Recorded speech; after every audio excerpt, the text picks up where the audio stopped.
Dear friends, hello, hello, hello. We have a wonderful guest. His name is Vivek Wadhwa. He is distinguished fellow at Harvard Law School, and he wrote a book and he became quite famous and very famous. And the name of this book is very intriguing.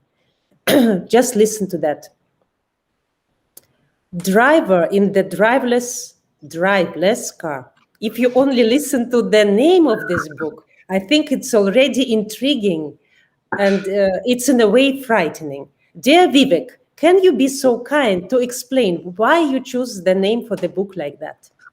Yeah, because the future we're headed into, we're being taken into it without even knowing that we're going into it, and we have no controls over here, right? All of these things are happening at the same time.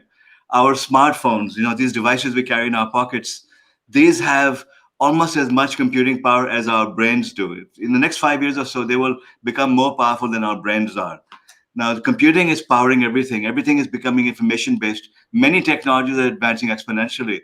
Soon, we will not only have driverless cars, we will also have drones that deliver our food. We will have the ability to cure diseases through, through synthetic biology and genetic engineering. We will soon have robots that are like human beings. We will, have unlimited clean energy. So many advances happening at the same time, and we're sitting back and we have no control over it. So we're the drivers in the driverless car. The car is in control, and we're simply sitting back thinking that we know what we're doing. We're pretending to be drivers like we always were, except we don't have a steering wheel in this car. Vivek, I see that you're very happy. You're in the nice sweater that is correlating with the beautiful piece of art behind you. But the thing that you are saying, they are actually really frightening, because what you're saying, that we will drive the cars, driveless car, that means that we are losing control. That means actually that we are puppets in that situation. That there will be robots everywhere, drones everywhere. And you, in one of your book, you're saying that, yes, there is a lot of technology, but this technology is robbing us of our happiness. Can you explain, please, what are you meaning? What are you meaning, Vivek? Yeah, that's another book I wrote called Your Happiness Was Hacked. What that book was, I've written a series of books actually. I wrote Driving the Driverless Car, then the follow-up book to that is From Incremental to Exponential. That's about advancing technologies. In between, Alex Salkiva and I wrote a book called Your Happiness Was Hacked, because from a personal point of view now, if you think about it, we're addicted to technology. When we go to bed, we take our smartphones with us. We put them next to our beds. When we wake up, the first thing we do is look at our smartphones. All right. When we go to the bathroom, we take our smartphones with us. Right. Or 24 hours a day, we're either looking at our smartphones, or we're even dreaming about our phones. We're dreaming about technology. We're addicted to technology. Right. Now, when we go shopping, you have technology that controls what we buy, what we see. All around us, technology, technology, technology. So the book basically talked about what the tech industry is doing. The technology industry has learned how to turn us into its slaves.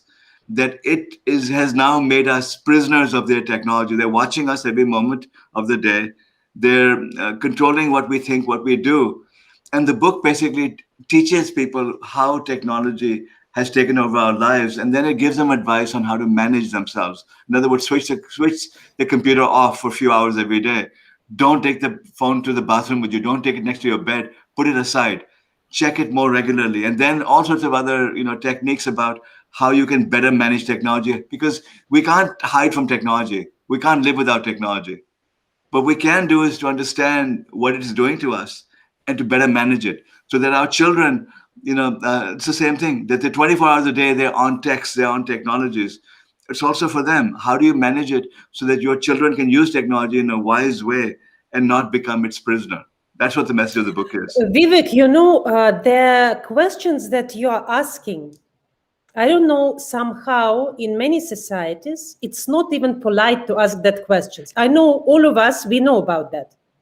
Going with the phone to the bathroom, to the toilet, I don't know where, it's actually frightening, because it shouldn't be like that. Really, you become, in a way, the prisoner. It's not the iPhone for you, but you are for the iPhone. Yes. Okay, we are moving there, and it's interesting that young people who are 15 moving there, but even people who are older, who are 70, doing the same. And in a way, it's frightening because I can see at my kids who are 5 and at my parents who are 70, but actually they're doing the same thing, which is even more frightening. Um, you are saying in your books, is it dependency or it's autonomy? You're speaking about, is it freedom or not freedom? As for me, I see it as not freedom. Right. But okay, you said that there are a few tips how to go out of that situation. Number one, to switch off your computer for a few hours a day. What else, Vivek, you can suggest, since you are studying this subject for how many years? For many years, but I'm also a prisoner of technology. You see, a long time ago, I went on a cruise. I didn't have access to the internet, and I had a heart attack. So, because what happens is that you become very tense with technology. So first, you have to understand what impact it has on you. The fact is that we're always competing with everyone else. Like when you go on, before you would try to keep up with your neighbors or your friends and so on. Now you have thousands of friends on Facebook and you're always competing with them. You hear about them going on vacation, having a wonderful time, and then you feel jealous. You feel left out. It's called, in America, it's called keeping up with the Joneses, right? So there are a lot of psychological things that you have to realize that technology has made you a burden of it. So the message of the book is to, first of all, understand. That's the key here. That you have to understand what it's doing to, and then limit it. Set up quotas, set up limits. Decide what things are really important to you. For another thing, for example, on your phone, you have many, many, many apps. And do you need all of these apps? You have to go through every one and say, okay, if I didn't have it, would my life be any different? If I didn't use Facebook at all, would my life be better or would it be worse? Maybe you have to just to turn Facebook off. That you keep it on your if you have a desktop computer or laptop computer, you keep it on your laptop computer, but not on your phone, right? So you have to go through every technology and make a decision as to do I really need it or not. There are many tips here, and for everyone it's different. I mean, your usage of technology is different than my usage of technology is, but I can tell you, just the fact that we're doing this video call and you're so competent at technology, you're brilliant because I've seen, your following and and what you're doing. You master technology more than most people have. This is why you're so popular. You're so famous in your part of the world because you're a master of technology, which means that you're also a slave of technology. So No, for me, I'm 100% slave. I have no doubts about that. But of course, I have a lot of fear about that. I would like Vivek confess to you that that is the thing. It's not that I'm very happy about that. And moreover, at least me and you, we are trying to talk about that. We try to raise that problem and to say, guys, look at that. Let's think to what extent we should be slave. Should you sleep with your phone? Should you wake up and the first moment not look at your wife, but look at the phone? Whom you love the most? And whom you love more? You love more phone or you love your wife? And then don't ask the questions. If you sleep with your phones, and why you have so many questions about relationship? To what extent you will go? You said that you were at the cruise. And when there was problem with the internet, you have a heart attack. Are you joking or is it the truth? well, I'm exaggerating a little bit because I happened to be on a cruise when I had my heart attack, and I was just disconnected from the internet, and there were all sorts of battles going on within my company, so I was really stressed out. And then not having internet access made me more stressed out. So I joke that not having internet access did it to me, but the fact is it's all combined. That because we're slaves of technology, every moment of the day we have to be getting emails. The tech industry is very smart. If you look at any app on your phone, it has scrolling, for example, right?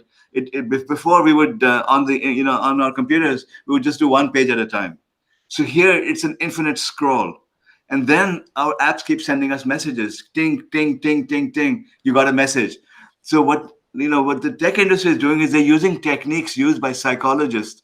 There were some experiments done in the 1940s in which a psychologist put pigeons into a little cage, and then if they pecked on on a button, they got food.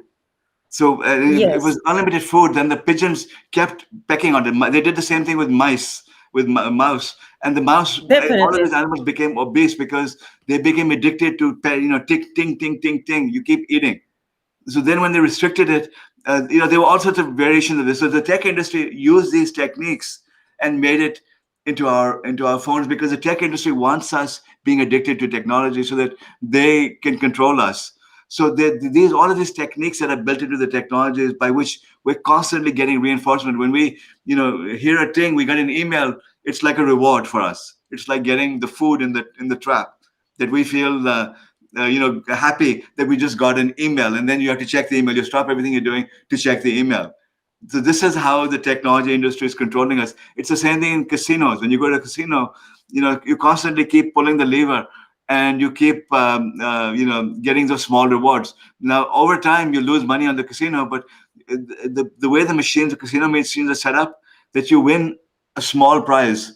Even though you may have put in a dollar and you only get 50 cents back, you won something. So you feel happy, you feel grateful, and you keep. Vivek, but the thing is, what you're saying, there is, you saying terrible things, I don't know. Do you listen to this, what you're saying? Do you understand the level of really dramatic thing that you're saying? You were saying in one of the interviews that... Wait, you know something? This is why the book has such a grim cover on it. No, show me, please. Yeah, your happiness was hacked. Yeah, your happiness was hacked. Okay. Why tech is winning the battle to control your brain, and how you must fight back, because I'm worried about it. It's not that I'm happy about this. I'm just telling you the way it is, because this is what the tech industry is doing against us. That these are it's basically us against a multi-billion-dollar, trillion-dollar industry, and they have the top scientists and the psychologists working against us to reprogram us, to take control of us. That's why I wrote the book, because I wanted to warn people about the dangers of these technologies and why we need to fight back. We have to control the technology. Vivek, is there any age they are specially attacking? It's more attacking the kids or old people or young people, or it has no connection with the age? People like that. The tech industry wants everyone, every man, woman, child, everyone, young, old. They want everyone to be addicted to them. This is why even the apps on your iPads for children, they're addictive, because they want children now using technology and becoming addicted to it. So this is what the tech industry does. It's like the cigarette industry, the drug industry, they're the same. That nicotine, okay, the entire smoking industry was built on making us addicted to nicotine. So when cigarettes had less nicotine, they were less addicted, and they weren't very popular. And this is why the cigarette industry started putting the maximum nicotine in those cigarettes, so we become addicted to it. The same thing with drugs. We become addicted to drugs because we build a dependence on them. This is the same technique that the tech industry is using, that they want us to become addicted to it so they can control us.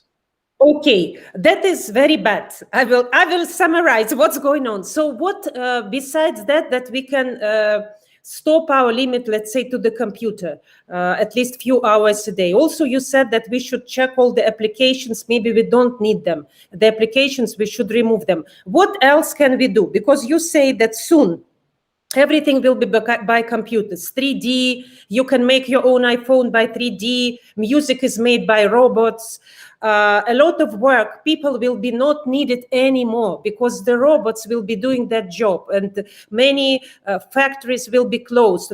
So if we are aiming, and a lot of people, I'm sorry to say, they become stupid, because we cannot analyze what's going on. It's very primitive. It's like for monkeys. Or you said mouse, or you said it's like rats, I don't know what. So besides that, if we know that it's that dangerous, what else we can do? Okay, that's why I wrote this book that you were talking about, Driving the Driverless Car, okay? And, what the message of this book was along the lines of what you're saying, that technology is advancing, we cannot stop it, right? Now, this is written at a different level. This is written so that anyone can understand it. Even a grandmother can understand it, or a child can understand it. Teenagers can understand this book. I try to explain technology advances in the simplest terms. And then I say, okay, we are now as human race, we have a choice. In the next 30, 40 years, we can now have the future of Star Trek. Remember, I don't know if you saw Star Trek, the TV series, which had a beautiful future, right? We were exploring the heavens. We no longer worried about feeding ourselves. It was all about gaining knowledge and seeking enlightenment and the heavens and so on. That's one future. That's possible. Yes. The other future is Mad Max. Almost every science fiction movie is dark. gloomy, where humanity falls apart, we start killing each other, and the nuclear wars and so on and so on.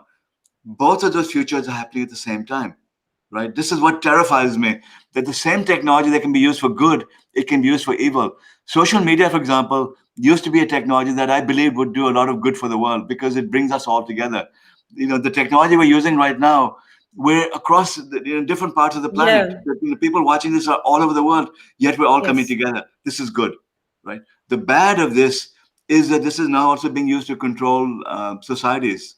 I mean, in China, there's a surveillance state. Everything you do is being watched. You say the wrong thing, you move to the wrong place, you're being watched. In different parts of the world, you have the same technology. Facebook has become a force of evil. Facebook right now is manipulating us, is spreading hatred everywhere in the world, whether it be in the Middle East, whether it be in India, whether it be in Russia, whether it be in the United States. You have technology that's tearing societies apart. That we have, our friends and neighbors who are beginning to hate each other because they're being polarized. Why? Because Facebook is feeding us misinformation, that it's amplifying our worst fears. So if you believe one thing, watch a video on YouTube, and YouTube feeds you more videos like that, and they become more and more scary and intense. Because if it's more scary, let's say you're scared of heights, of going, of being too high. Okay, it'll feed you more videos like that, because then you'll click on it and you'll watch it. So this is the craziness of the tech industry, that they're polarizing us. So the same technology which can be used for good is being used for evil. It's the same with every other technology. I talked about synthetic biology being able to cure disease. With synthetic biology, we can also create superhuman beings. This is happening right now. That scientists, again in China, and I'm sure in other countries in the world, they're now genetically engineering human beings. They're genetically engineering babies to give them special powers. We read about the experiments that were done on children to remove their tendency to get HIV. That was just what was published. There are all sorts of other experiments going to give people super muscles, super intelligence, and so on. All these weird experiments happening all over the world. And that's the evil of it. We're talking, governments will be trying to create superhuman beings with genetic engineering. The pandemic that was, that hit the whole world, there's a small chance that it was an lab experiment. I don't know, whether it was lab experiment or experiment of nature, but now we have the ability to engineer viruses. We could actually create the next pandemic in the lab. In the next 2 or 3 years, we could have the next pandemic, which was created in the lab because of these technologies. So the same technology that can be used to cure cancer can be used to create, deadly viruses. So this is good and evil at the same time. So what the book Vivek, talks about. yes, I'm sorry. I will tell you. I will tell you, since our interview unfortunately is finishing soon. If you will give 3 recommendations to people, you wrote many books. You think about that many years. You are from Harvard Law School. You are living in California. You're meeting a lot of people, and since you have India roots, which are still there. So you have the ability to look at the world's problem from the Western and Eastern view at the same time. That is, I think, is a big benefit, because not all people can look at the same problem from 2 sides. If I will ask you to tell 3 easy tips for anybody who want to think, to analyze where we are moving to, what you will recommend them to do? First of all, learn what is happening. Don't be ignorant here. That just like the pandemic caught us of a surprise, we didn't believe in exponentials. And before you knew it, the whole world was infected because people didn't understand how exponentials work. Technology is advancing exponentially. Secondly, learn about the impact of technology on you, on your family, right? And use it in a wise way. Thirdly, learn about it and work with other people to develop a consensus on what's good and what's evil, because we have to get governments to enact laws that protect us from technology. And the job of governments is to do what the people want. This is what driving the driverless car is about. The message is that laws are codified ethics. Ethics are a consensus that's built by society. In other words, the laws that our governments create are our values. We have to decide what's good and what's bad. Is it good to have drones flying around? Is it good to have robots? Is it good to be doing genetic engineering? We have to decide that. And then we have to tell our leaders what's right and what's wrong.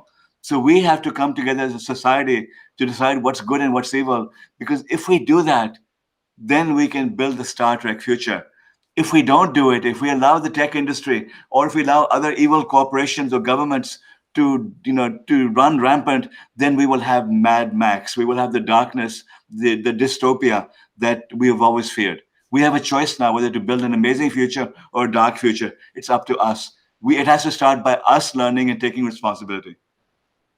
Vivek, I would like to thank you very much for your bravery to think about that, to pronounce that, because believe it or not, in some places it's not even allowed to talk like this, to think freely. And also it's creating, in a way, a cage when you cannot discuss what's going on. I would like to thank you for writing these books. At least you will think, okay, you love technology, you want to sleep with your phone, but at least think what's happening to you. Are you more smarter? Are you in better mood? Do you think if you spend 2-3 hours on social media, are you feeling stronger, happier, younger, or you are feeling more stressed, upset, distracted, and comparing yourself with others? Are you comparing it in a positive way? Are you building your strength? Are you becoming a hero, or you becoming an outsider? And if you start answering that questions, even to yourself, I think this is already... Yeah, it's already something. It's better than anything. You will start thinking, and you will start influencing the people who are around you. You will start influencing your neighbors, people who love you. Maybe they will start answering that questions to themselves. To what extent you will use technology? Are you going to die with your computer, or it's more important to talk to old person who is living next to you, or who needs bread or water? Maybe just bring her a cake. She will feel that she's not alone in this world, because after some time, all of us will become old. And I think only to answer that questions, it is answer of your driveless car, the word that I could not pronounce all evening today. I would like to thank you so much, Vivek, for your bravery to talk about that. And I wish you good health to continue what you're doing. Hidden Hero is with you. You're a very positive person. Thank you so much.